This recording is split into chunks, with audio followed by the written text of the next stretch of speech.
If you want to learn how to set goals in 2025 that you actually accomplish, this is the secret formula to give you the mindset, motivation, and resilience to achieve your goals in 2025. Through her work, Caroline Adams Miller has become the authority on how individuals can set and achieve meaningful goals in their life. Hi everyone, and welcome back to my channel. If you're new here, my name is Emily, and for my day job, I work as an engineer building our beautiful cities. After hours, I like to bring you my favorite personal development advice to give you the blueprint to engineer your dreams. Before we start, I just need to ask a small favor from you. The majority of you who watch my channel are not yet subscribed, and it is my mission to bring you consistent content that helps you to grow into the best version of yourself. So to show your support and to help me to build our audience, please hit the subscribe button. And without further ado, here is Caroline Adams Miller. So the first thing I would love to learn more about you is how you came into the positive psychology and the goal setting arena. Good question. I came into positive psychology by surprise. I was on a beach somewhere reading the Time magazine iconic cover from early 2005 that said the new science of happiness with the big smiley face. Everyone remembers this Time magazine cover. And in that entire issue devoted to the science of happiness, there was a little paragraph saying the University of Pennsylvania is taking 32 men and women from all over the world in the first ever in the world Masters of Applied Positive Psychology. And I knew I had to get there. I'd never had that feeling before, or if I had, it had been a little different. But you know, when you get an inner knowing, you know. So I'd never seen my transcript from college. I called and I said, do you still have transcripts from my year? 20 years earlier. Quickly got an application in a week or so before it was closed. So I got in. All right. So that was 2005. An amazing transformation. Didn't know what to expect. The second month of assignments included goal setting theory. And as an executive coach who was certified by the International Coach Federation, who read every book on goal setting, owned them all, studied it my whole life, great uncles were in the 1912 Olympics, gold, silver, bronze, competitive swimmer, yada, yada, yada. I understood competition and goal setting, I thought, until I read goal setting theory. And then I realized that the entire world was not privy to the science of goal setting. And that became my mission. And then I connected it with the science of happiness, and the rest is history. That's amazing. Can you speak more on a personal level? You said your family was really involved in these really, really high caliber sports and competition arenas. Mm-hmm. And I'm sure the audience would love to know how that was helpful for you guys specifically. So there was a dark side to what I grew up with. I grew up in Washington, D.C. It's a very competitive town. It's a dog-eat-dog, Darwinian kind of existence. But I grew up with stories of excellence. My father told me when I was 8 about my great uncles, Platt and Ben Adams, who had overcome all kinds of challenges to compete in the 1908 Olympics and then not get medals, and then go back and train harder, faster, higher, set world records. And my Uncle Platt in particular set many world records actually, but he won the Olympic gold medal in the standing high jump, which doesn't exist anymore. And he told me this story, and that was my first recognition at the age of 8, that success is really not just about having a goal. It's about a lot of things. It's about mindset. It's about the people around you. And so that stuck with me. I was a competitive swimmer. I was competitive academically. I was competitive as a piano player, but I was also competitive in the wrong areas, the dark side of my body.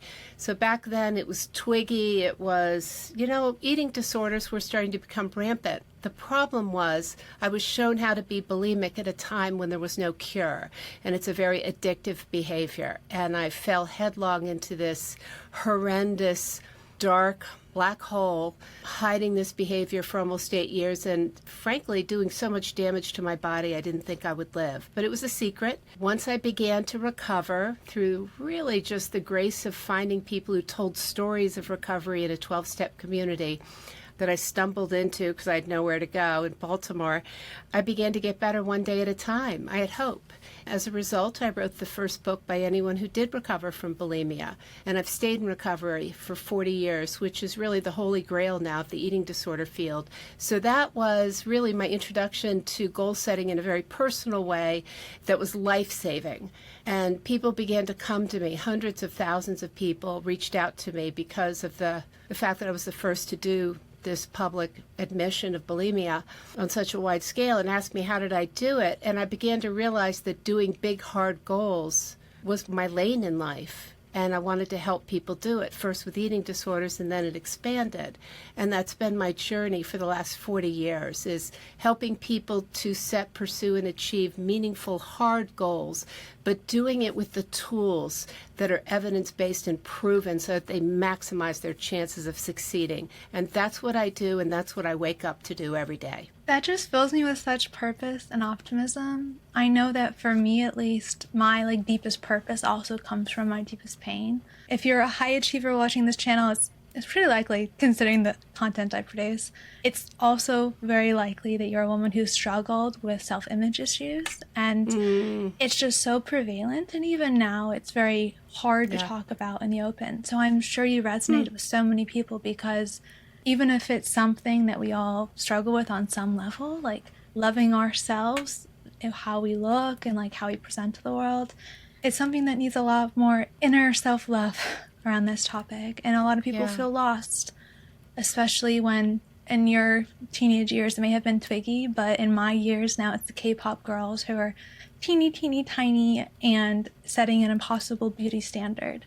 And today it's not just be skinny, it's be skinny and have perfect skin and have perfect hair and have had 5 different surgeries to look the part. And it causes a lot of internal pain to especially young women to be seeing the people they idolize online pouring millions into their looks to look a certain way and controlling their bodies within an inch of their life. So I'm so happy that someone can speak so openly about actionable steps to help heal and live a more fulfilled life, because whether it's me who used to do competitive gymnastics or you doing competitive swimming, we all suffered that pressure, and you can feel so lost and so trapped in the mentality that it's hard to break free and to think about anything in life except how you look if you're still stuck in that eating disorder mentality. So I hope we can encourage women that the world wants more from them than just how they look, even if that's an asset.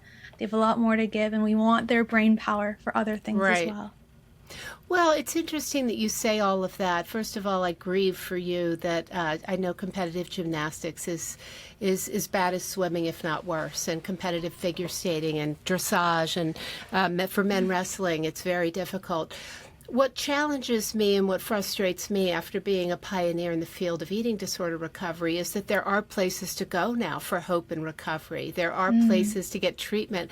I remember being on television in the 1980s pleading with people publicly to please find a way to treat women and men like me, give us insurance coverage, but there was no cure. It was hopeless. It was a death sentence. Now it's not. So there are people who are trained in this. There's, online resources. You can go to, meetings online anonymously. And my concern is that we haven't come as far as we should have. And my theory is that I don't think women supporting women to overcome these kinds of battles is as robust as it could be. And I think that is something that you see in life generally as well. And I'm on a mission to change that now. Oh, that was so helpful, that mission. I do agree that there's so much progress been made and there's a lot to go. We always see this as progress, right? It's we take a few steps in one direction, we go in a different direction, and slowly over time, I think, society corrects itself and we move towards progress. But these things take time, these big societal shifts. I know in my life, especially as a beautiful woman, I specifically struggle to make friendships with other women that are supportive and not competitive. Because competition is great if it's helping you to get better and achieve a goal. But when it's a destructive competition where women are acting more like crabs in a bucket trying to pull other people down, it's just really frustrating. And I know there's immense loneliness in the world, and it's not helping that if when you meet a new friend at a party, you're not quite sure whether or not she's a friend or an adversary. I would like a way to make that better, but the reality of my life has been such that the best mentors and the best professional help have always come from men. Always come from men who want to help me grow. And I've had a very, very hard time trusting women and even regretted doing so in many cases. You know, that's something I've spent many years studying. I decided not to talk about it openly unless I had a prescription for change, because everyone has stories like you do. Very few people are willing to say openly, like you just did, I'm a beautiful woman. That's not something women have been allowed to say traditionally and still are not allowed to say, because that is the agentic behavior or the self-awareness that is not permitted to be said. But it's part of being the lucky sperm club, quite honestly. The right egg and the right sperm helped somebody to become beautiful. It's not, it is what it is. But I spent many years looking at this to figure out, why do we do this to each other? And if so, what is the solution? And you said, I don't know who to trust. And one of the things that I have put out there, and my next book is going to be an expansion of my 8th book on this, is women do tear each other down for reasons that range from linguistic to biological to mostly biosocial theory. But they tell us who they are the minute we share a piece of good news. And that is, how do they respond to our good news? So true. Shelley Gable, UC Santa Barbara, did research. The piece of research I love is what happens between friends when things go right. And I will never forget reading that headline on the research. What she found is that when you share good news or a big idea or something you're really proud of, the way other people respond tells you exactly who they are and who they should be in your life. And if there's no curiosity and enthusiasm, you need to have boundaries, because those are the people who might cause you to just abandon your goal because you need to play small to remain part of the female tribe, the sisterhood. So you need to surround yourself with people who are active, constructive responders. Every woman should be in a mastermind group that is filled with people who respond the right way. If you're surrounded by frenemies, your life is going to be a long, long series of misery and mediocrity, because you'll never reach for the stars. It's true. My life fix for this has been to make deep friendships with women who are not really in competition with me. So whether that's like on the dating spectrum, or whether that's like in the career spectrum, or whether that's in a side hobby spectrum, that's one of my fixes. I'm also a very spiritual person, so whenever I'm on this journey and I find that a friend is showing me their true self, I'm okay, God is showing me that I'm meant to be making friends with better people, and this isn't a resonant relationship for me. So I do recognize that cutoff and the end of a relationship is actually a positive thing, because like you said, if you continue to try to navigate these negative relationships with people who are in sometimes even small ways trying to tear you down, it kind of eats at your self-esteem. And even if you're trying your best to be really kind and really supportive and share things that would help other people, it's not always received well, especially if they're, for whatever reason, perceiving you as being better than they are. It is one of the most extraordinary hidden hands that holds women back that we're not allowed to talk about. It is very taboo for us to have a conversation like this, because it's a betrayal of the sisterhood. We're supposed to be talking about men and the patriarchy holding us back. And yes, that is the case. These Me Too, Time's Up, those horrible, horrible, horrible situations, which are now coming up with the bro culture in ugly ways, hold us back. But I do think the hidden hand is women not supporting other women, and there's a fair amount of research on that. And too often, and I'm guilty of this, I've said I'm more like a man, or men are my main protectors. And we find in the research that women who weakly identify with their gender, who say things like that, often just shun other women because we haven't found our tribe. And what happens is we end up being kickers and climbers too. So it's really important to use that Rorschach test of active constructive responding and surround ourselves with women who are not threatened by whatever it is we offer that they want more of or can't imagine themselves going after, right? And at the same time, there are wonderful men out there who are way showers. They do have the power. We do have to work with them. So they're not the enemy all the time. I always find it most helpful to approach a situation or a person with the assumption of good intent, whether like they're a man or woman. But when someone shows you their cards, like believe them. Don't Believe allow them. people to keep showing you that they're a bad fit and assuming the best of them. Here's the kicker.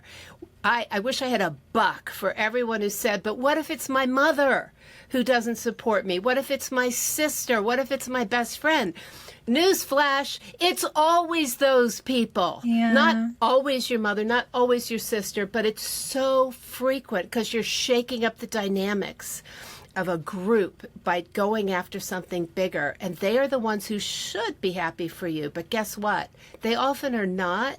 Don't make the mistake of continuing to share your good news and dreams with them if they've showed you who they are. Believe them. So if you could tell your younger self one thing about how to create relationships that will help propel you into the future, what would you tell her? My younger self obviously didn't have access to this. I would have sought out more friends who showed me what they were made of, and I was very fortunate to be in a 12-step group in Baltimore for compulsive overeaters, and that's where I met women in recovery from bulimia who said sentences openly like, "My name is Betsy, and I'm recovering from bulimia one day at a time." No last name, no statement of who she was, what family she came from, how much money. She was there to give her story away so that other people could have hope. If you can find yourself in a community where there are no strings attached, then you're beginning to know what it's like to be around genuine givers. And so it was in these 12-step communities, and I also got sober 40 years ago. 12-step communities are where I learned all about authentic giving, gratitude, altruism, giving so that other people would succeed. And I think it gave me the platform that showed me what positive psychology could be in action. But those people are out there in the world as well. It's just what concerns me is in the area of being agentic, goal-directed. This is the one area in the last 100 years where women have made no progress. So when a woman is ambitious, when she's goal-directed, look at the last few presidential elections. It's women who take down the women who are going for the big jobs. Men too, but women derail them very quickly. And this is true in the business world because we're not allowed to be that woman yet. We can be communal. We can be warm. We can be the head of a nonprofit. We can do all of those things, but you're on a short leash with people coming at you with long knives if you dare to be bold and ambitious. And we have to change that. And if we don't, we are never, ever going to make the progress that we need to make in order to have parity. It's just terrifying to me that we're actually going backwards in this department. So it's so interesting that's your perspective. I actually don't feel that we're going backwards. I see so many extremely ambitious and aspirational women online. I think that the time it actually takes for women as a collective to get the skills required to, be a CEO, to be the kind of person who can charter a private jet, to be the kind of person who can say, I built a multi-million-dollar company, just on a societal level, takes a bit longer than some of the feminists had hoped for. But I see it. I follow them. I watch them on YouTube. I find them very inspiring. Yeah, I'd like to see more of them. But I also don't demonize, I would call the traditional feminist or femininity culture, because I think that's bringing like a side of warmth to a lot of women that they're missing if they've hyper gone into the girl boss culture. Because a lot of women I know who are like in their late 20s and early 30s feel like what they're lacking in life is not more ambition. They're lacking love, and they're lacking connection, and they're lacking family, because the dating culture has changed a lot in the last few years. So it may be in their capacity to have started a multi-million-dollar company, but they're actively making the choice, like a lot of engineers I work with, to work part-time so they can spend more time with their family and so they can have a more flexible life. And that trade-off is worth it. but I've not seen people being held down. I just think there may be more women making the choice of flexibility over like hyper ambition. So I honor your experience. You're still very young. And so where women really get the brunt of what I'm discussing, but I only come from research. Everybody has their own experience, and I'm very careful to not just talk about an N of one, meaning me. I'm very careful to look at the research, and where women take each other down is usually older than you are, which is the middle rung in corporations. So yes, women are very ambitious. Women actually have more education than men. That's not the problem. The problem is that as you continue to rise, the moving forward, the getting the bigger jobs, the being on the boards, the having the CEO jobs that are more than a year or two is not happening yet. And so the experience that you're seeing in your millennial age group, I hope that you all find ways to help each other rise, because I've just finished like 100 podcast interviews in the last few months, and I'm hearing from some of the most famous podcasters in the world, women, have interviewed me, who will turn off the recording while we are doing this, and they will talk to me about exactly what I was telling you the research shows. And it breaks their hearts. They've spent years rising and being girl bosses or whatever they call it, and they're not finding the sisterhood supports them. So the feminist community in the 70s and 80s did so much to bring us reproductive rights and the rest of it, but they kind of fell in on each other with a lot of catfighting. It's very well documented. The scholar I recommend everyone look at is Phyllis Chesler. Her book, Woman's Inhumanity to Woman, is the best evidence-based look at why women do this to each other in all cultures around the world. And I sucked it up like a vacuum cleaner, and it made me cry. So if you could have your ideal world in 10 years, what would you paint it so that everyone has the option to build the life of their dreams? I would like to see all women surrounded by a sisterhood of women who support them, support their dreams, help them to build goals and plans, go after big goals. Women have plenty of confidence. That's the issue. It's not a confidence gap. What they don't know is who has their back. So in my ideal world, we would know who has our back, that we would have the power of choice, that both men and women would be able to pursue their goals and dreams in concert with each other and open doors for each other without seeing the other person as competition. I'd also like to see little girls growing up, turning on the television and seeing basketball and soccer and all kinds of sports on national television where the bench is clear when one of their teammates has a ball kicked in her face. I grew up watching football games and baseball games where the men clear the benches and run to support the aggrieved player. We as women don't see that. We don't witness a lot of public examples of women clearing the benches to support each other. And also in my ideal world, there is no more musical, no movies, no Real Housewives that talk about mean girls. I am sick to death of mean girls being shown in movies as a ha-ha, look at the plastic. Same thing on stage. Same thing, you go into the grocery store and there's an International Delight coffee creamer called Mean Girls. Boys don't grow up with the language of going after each other. I would like to see the language change. I'd like to see culture change. I'd like expectations to change. And I would like to see parents role modeling the right behavior for their children, because there are too few languages that actually have a word that means I'm happy because of your happiness. I've only found 3 languages. And if the word doesn't exist, then the behavior doesn't exist either. That's what an ideal life looks like. Thank you for sharing. One of the core teachings of the channel is that you ought to get your life in order before you criticize the world. So I'd love for you to share things that women can do in their own life to help build this future that you think is ideal. Having a big dream, living without regrets, going boldly where you want to go, finding the group of people who believe in you as well. And it could be men and it could be women, but find people who have your back. I think we have to be well read. I don't think that we should be skimming social media, just looking for tips and cues from influencers and, Kardashians and the rest of it. I think we have to go out and really study what does the science show us? What does history show us that's replicable? Right now, Emily, what we're in is a period just like post-bubonic plague in the Middle Ages, which is when the Renaissance occurred, because a third of Europe was wiped out by the bubonic plague. So everything had to be done in a new way. Social classes changed, burial practices changed, medicine changed, art changed, science changed, everything changed. We are in that moment right now, and we have to be better read and better educated about where we've come from and where we can go. So I think that's some of what needs to be done, but we have to dream big. I'll just throw in two more things. When Big Goals was released in November, one of the things the publisher was really interested in was, did I make the top 100 leadership books on Amazon? I got to 109. So I got really curious. Who is the top 100? It's okay, but I got to the top. I hired a group in another country. I said, go through all the top 100 leadership books on Amazon. Tell me who is on that list. It was 82% men, some of them dead. 18% of the authors were women.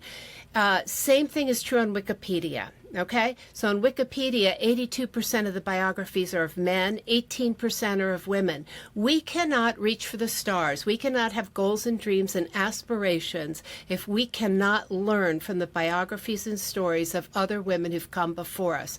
Period, full stop. And it's not reflected in books. It's not reflected on Wikipedia. It's not reflected in the stories we tell. We must tell and share more stories of people who have the qualities, the characteristics, and even the goals that we want to have. And there's something called ordinary grit.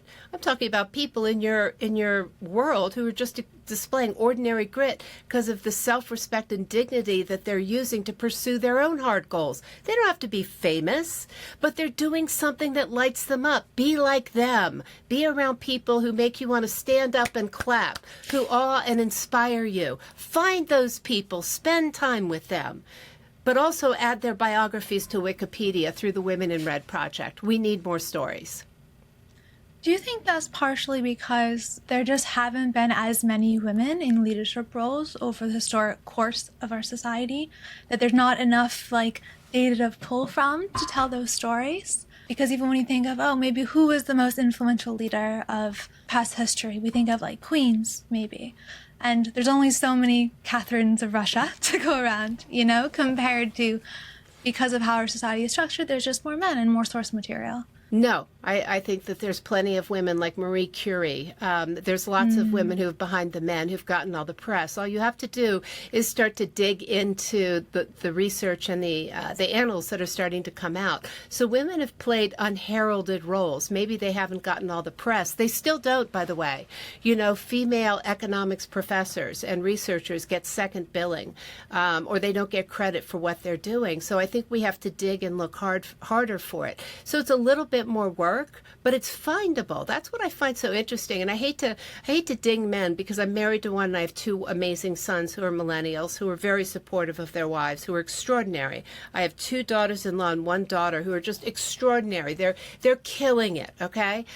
But we find in Wikipedia that there's something called drive-by editing, that white male engineers often go by and just edit right out the biographies of women. Why? I don't know, but we are living in a culture right now that is very much about strong men, authoritarian men, and this is typically, when you study history, when women get pushed out, edited out, simply because they're so threatening. And boy, are there stories to tell about that. Oh, I'm sure that's quite the can of worms if you want to go open that one day. Yep. Well, let me tell you, if anyone's looked at the Next Big Idea Club, I was lucky my book got nominated for that last November, but there's a fascinating interview with Yuval Harari. He's one of my favorite authors. He's done such a fantastic job with his books. Oh my gosh, his newest book. He was talking about the conspiracy theories of the Middle Ages in this interview on the Next Big Idea Club. He said the minute women started to get more power in the Middle Ages, these stories would start about women. There was somebody called the penis stealer, witch, whatever. And there was this thing that was going around where in the middle of the night, men's penises were stolen by this bad witch, and they were put in a tree, in a nest. And so what happened? So women were starting to rise in power. And so what happened? Stories, fairy tales, conspiracy theories start about women. And you see it throughout history. So when I heard him talking about the penis witch, I was driving, I was laughing out loud saying, really?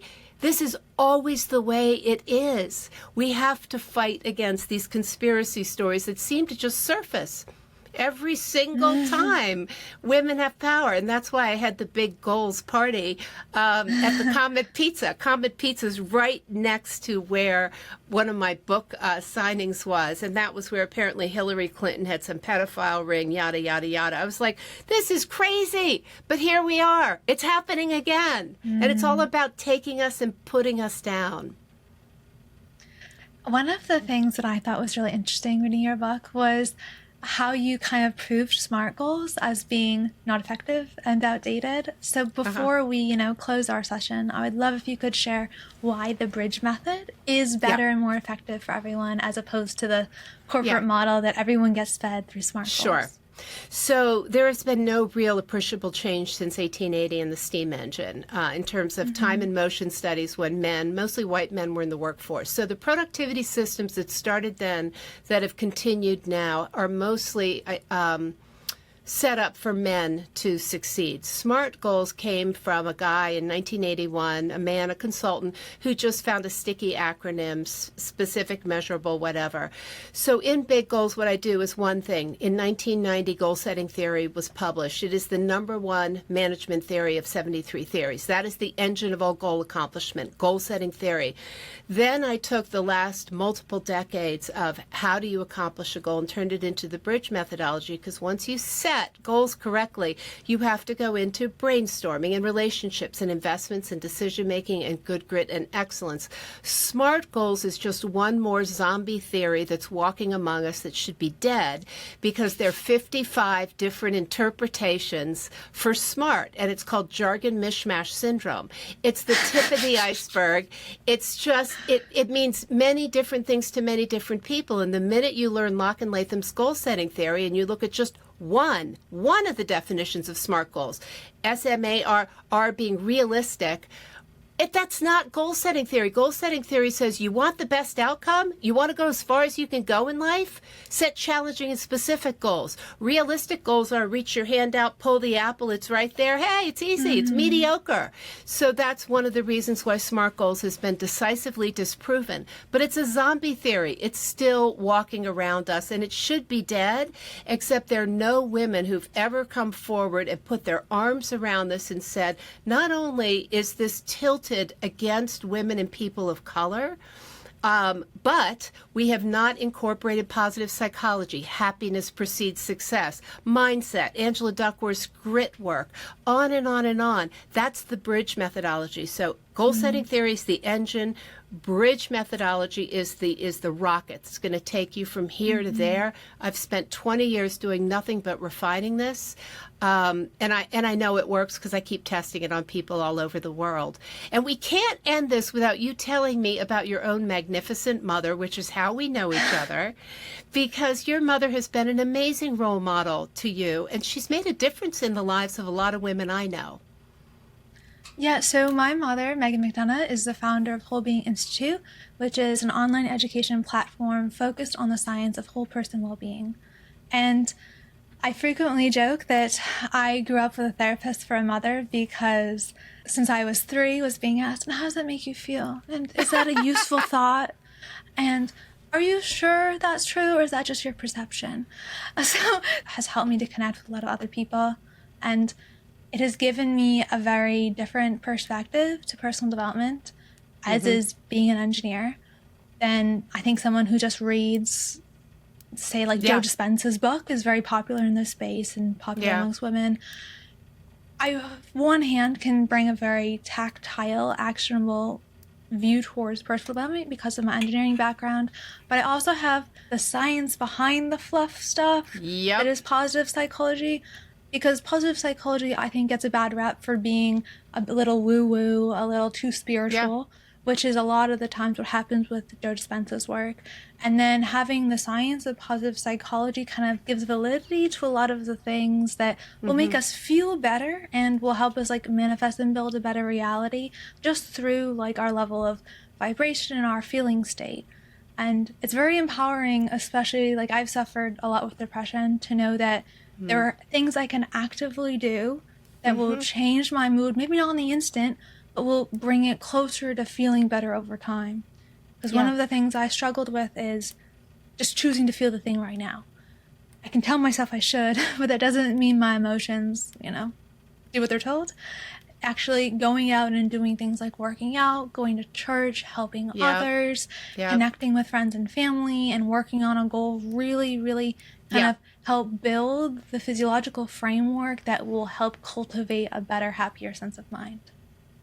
See, you grew up in a petri dish for positive psychology because it was just coming. Yeah, you were just, and your mom was one of the pioneers in this whole area. So not only did you grow up with that, but to have that engineering right brain approach, God bless you for bringing it together and bringing it to the world. And in a perfect world, the Joe Dispenzas, the, Tim Ferrisses and all, I would like to see women talking about other women who are thought leaders in terms of how they see the world, because that's what really alarmed me when I looked at the top 100 leadership books that women quote from. They're written by men.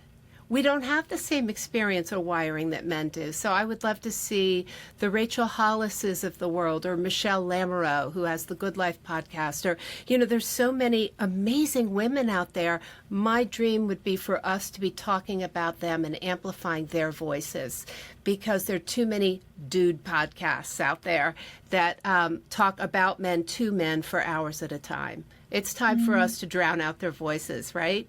I think I'm nominating you to be one of those voices. Oh, I'm not sure I'm the target audience for that. I happily consume the Dude podcast. I don't feel that they're just for men. And I do my best to highlight whichever content I think is most helpful on the channel. And that is 90% from men, but that's also what I found most useful in my life. So it's great that the positive psychology stuff is help me to build a happier life, but the teachings of the Stoics and the laws of Stoics power are important, and Marcus Aurelius, they resonate with my soul in a different way. I think my brain feels safe in the structure that a lot of men create in the personal development field. So either I am an oddity in that space, or I am one of the very, very happy fans who watch like Diary of a CEO and feel super inspired by the entrepreneurs there. So I think I'm just another person who craves good ideas. Well, I just want to push back on something very important, because I've spent a lot of years looking at this. The Dude podcasts do not give us relatable role models. And that is the problem, because how we pursue our goals, how we get feedback at work, how we lean into certain things. It works for men, but doesn't work for women. And even Adam Grant said in his book, Give and Take, that if you give, you're going to receive. So givers without strings end up at the top of the success ladder. He and I had a conversation where it turns out that's not true. And he said, boy, if I had to rewrite that book, I would get it right from the gender perspective, because women don't get the same rewards. So the problem is that I think it's become white noise for us to just expect these dude podcasts to be the ones where we get great advice. I do learn from them. However, it took writing this book and taking a hard look at the damage it could be doing to only consume that kind of information, to really come to grips with the fact that we've accepted it unquestioningly as a place to go learn how to behave. Special forces? Are there any women in special forces? No.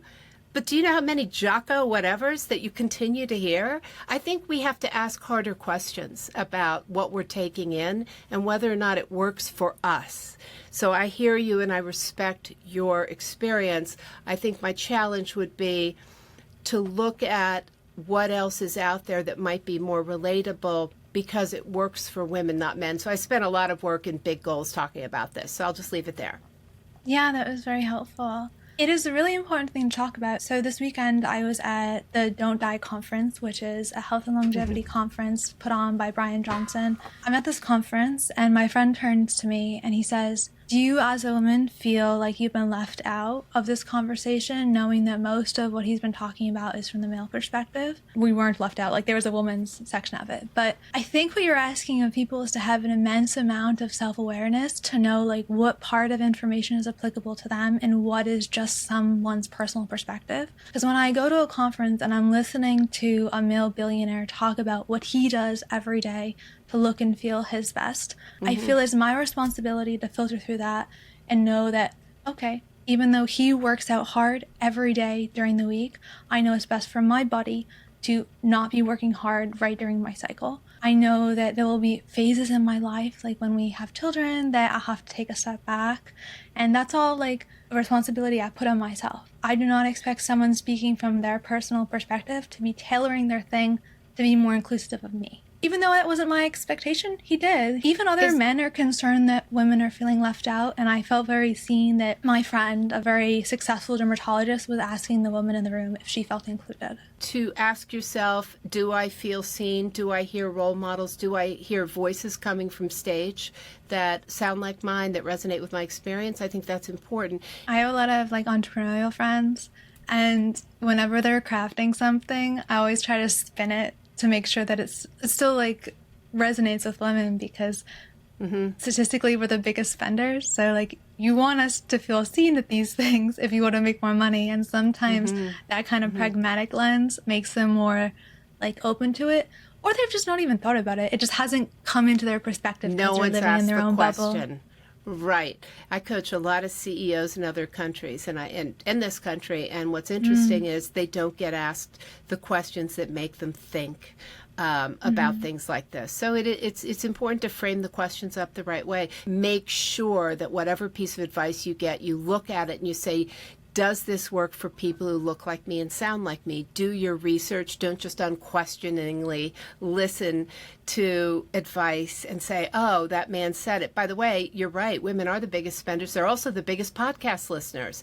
That's why it surprised me when you go on the top 10 podcasts for success and motivation. I think it's almost all men except for Brene Brown. You know, we gotta ask the right questions. Well, congratulations on what you're doing to bring your voice as an engineer and someone who grew up in positive psychology at its infancy. And I hope that you can help arm people with the confidence to ask the right questions and to go for their big dreams, because that's my vision of a future in 2050 where we're all thriving. Yeah, I hope that my work is empowering to people. I get the most wholesome comments, and it really like warms the little corners of my heart when something I've created and shared my experience helps uplift someone else. And I'm sure you've experienced that as well in your work. Yeah. No, it's nice. I mean, my first book, My Name is Caroline, which told the story of my recovery from bulimia, just changed my life. It was like an IED in my living room. My life has never been the same because I didn't realize the impact of telling an authentic story that resonated around the world. That made people say, wow, one person's talking about it, she got better, wow, I'll write to her. And so, hundreds of thousands of letters. It's just humbling. It's humbling to be the person who gets someone's story that they've never told. And now with YouTube and other things, we can connect our stories with wider groups of people. So this is the best use of social media, and I applaud you for that, because the feedback you get tells you keep going. Yeah, it does. And more like young women need someone who is a little more seasoned than them, kind of giving them a little guidance in the process. And I know even I'm looking for those role models myself, and I've learned so much from the people that have mentored me online that I hope to help others in that way. That's great. Yep, you can't keep what you don't give away. No. Well, thank you so much for joining our podcast. I know we were a little over time, but I appreciate you sharing your wisdom nuggets. So have a lovely day, and we'll chit-chat later. So you bet. Thank you, Emily. Bye. Bye-bye.